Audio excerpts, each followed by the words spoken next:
Halo, selamat pagi, selamat siang, selamat sore dimanapun Anda berada. Untuk kawan pajak di rumah, selamat datang di podcast pajak PP030. Cerdas, patuh, peduli, kontribusi. Ya, pada kesempatan kali ini, pada episode kedua, kita akan membawa tentang tema SPOP. Jadi, apa itu SPOP, apa itu ISPOP, dan teman-temannya.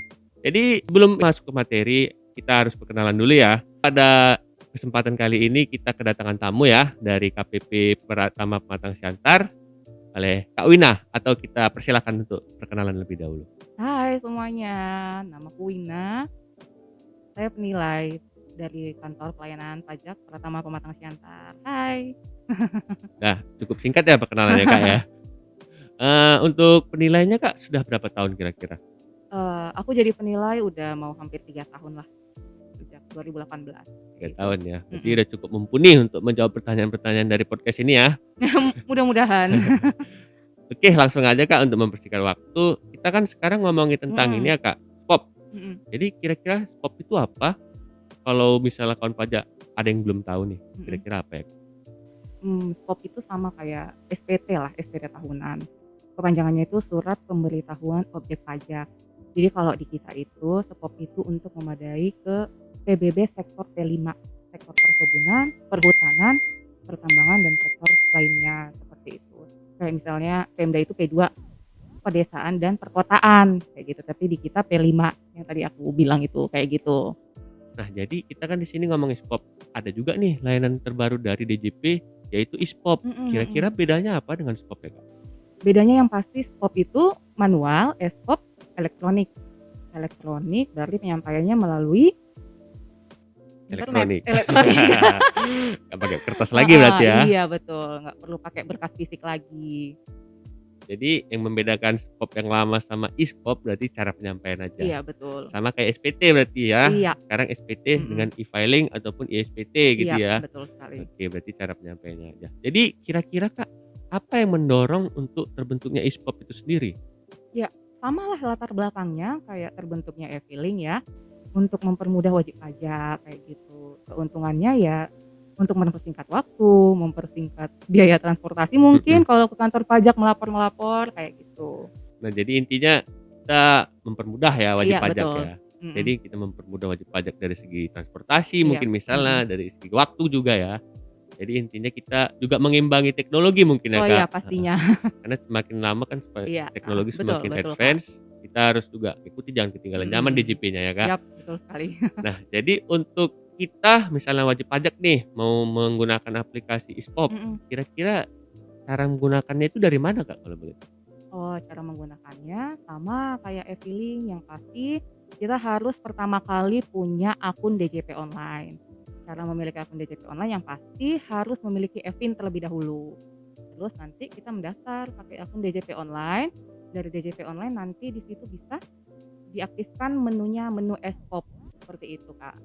Oh, berarti sama ya sama SPT ya? Berarti Sama, linknya dari DJP Online semua ya? iya. Satu pintu ya Satu berarti ya? login, bahkan Satu satu login login ya? untuk satu NPWP seperti itu, Kak. Jadi Eee, tinggal ditambahin aja menunya, nanti kan menunya itu ada e-filing, e-form, terus ada e-SPOP, banyak di situ menunya.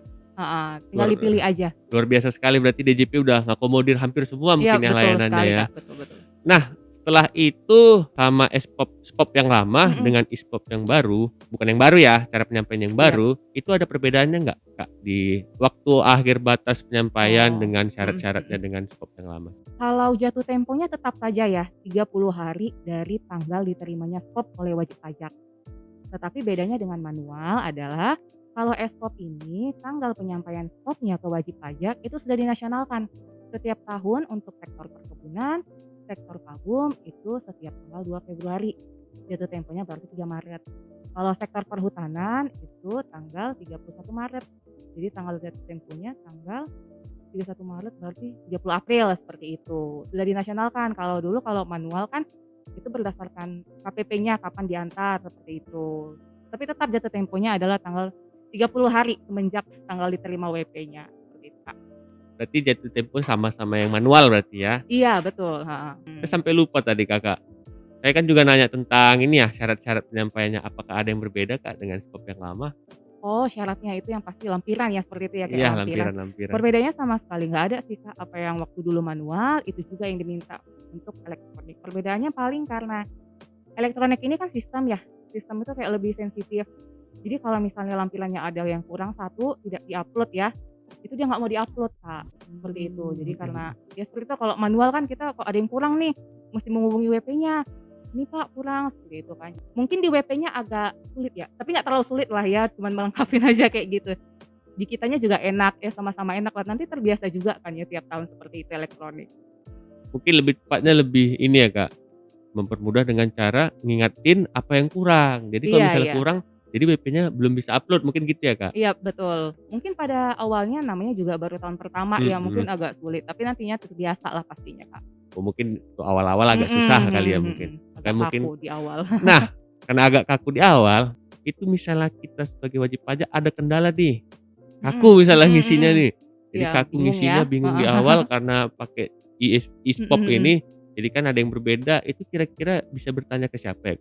Biasanya wajib pajak udah punya nomor penilai sih, tapi kalau yang wajib pajak yang belum punya, bisa ngubungin ke kantor pajaknya, nanti, eee, dihubungin ke penilai langsung, seperti itu. Berarti Nomor tinggal kantor pajak kan di mana-mana aja ya, tinggal di-googling aja pasti ada. berarti tinggal dicari Iya, aja di Google gampang ya, gampang gampang lah, ya? gampang banget lah, Sudah heeh. terkoneksi Iya, semua, di-cover semua mhm. berarti ya. Oke, mungkin sekian, obrol-obrolan kita pada podcast pajak hari ini. Mungkin kita akan bertemu lagi, Kak, di episode-episode selanjutnya. Oke, Jangan jera ya, Kak, jadi iya, narasumber. siap, menerima undangan lagi, Siap oke. menerima undangan. Terima kasih, Kak.